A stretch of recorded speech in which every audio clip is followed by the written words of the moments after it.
নিরাপত্তার চাদরে ঢাকা পড়েছে আজকের বিমানবন্দর। আগত যাত্রীরা যারা রয়েছেন তাদেরকে বৈধ টিকিটে দাঁড়িয়ে এবং পাসপোর্ট যাত্রী যারা রয়েছেন তাদেরকে কেবল ঢুকতে দেওয়া হচ্ছে টার্মিনালে। তবে আমরা দেখেছি তাদেরকেও বেশ কড়া তল্লাশি চালানো হচ্ছে।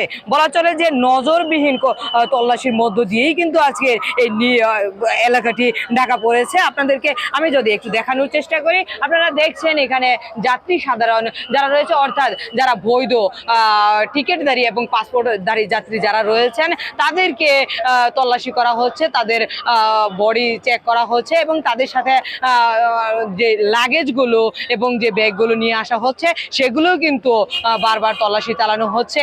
এবং তাদের সাথে যেই দর্শনার্থী রয়েছে অথবা তাদের সাথে যে যারা অভিভাবক রয়েছেন তাদেরকে কোনোভাবে ঢুকতে দেওয়া হচ্ছে না। দর্শক, আমি যদি আপনাদেরকে একটু দেখাই, এখন একজন যাত্রীকে আপনারা দেখতে পাচ্ছেন, এখানে একজন যাত্রীকে কড়া তল্লাশি চালানো হচ্ছে, তার পাসপোর্ট তল্লাশি করছে এবং সন্দেহজনক যদি তাদের আইন শৃঙ্খলা বাহিনীর চোখে কিছু পড়ছে সেটিও কিন্তু তল্লাশি করা হচ্ছে। এমনকি যারা মিডিয়া কর্মী রয়েছেন তাদেরকেও কঠোর তল্লাশি চালিয়ে টার্মিনালে ঢুকতে দেওয়া হচ্ছে। যারা ভিআইপি গেটে যাবেন, তারেক রহমানকে শুভেচ্ছা জানাতেন কিংবা স্বাগত জানাতেন, তারেক রহমানকে বরণ করতেন, তাদেরকেও কিন্তু ঠিক একইভাবে এখান থেকে এই তল্লাশি করে তারপর ভিতরে ঢুকতে দেওয়া হচ্ছে।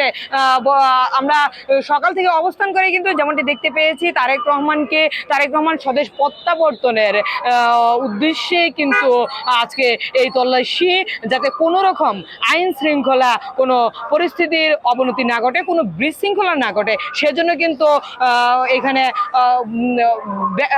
ব্যাপক সংখ্যক আইন শৃঙ্খলা বাহিনী মোতায়েন করা হয়েছে। এবং আপনাদেরকে আমি যদি একটু দেখানোর চেষ্টা করি, এখানে বারবার যে যাত্রীগুলো আসছে বারবার তাদেরকে চেক করা হচ্ছে, এমনকি তাদেরকে মূল প্রবেশদ্বার থেকে চেক করা হলেও আবার আমরা দেখতে পাচ্ছি ঠিক এই গেটে যেই চেকপোস্টটি রয়েছে সেখানে আসার পর আবারও তাদেরকে তল্লাশি চালানো হচ্ছে।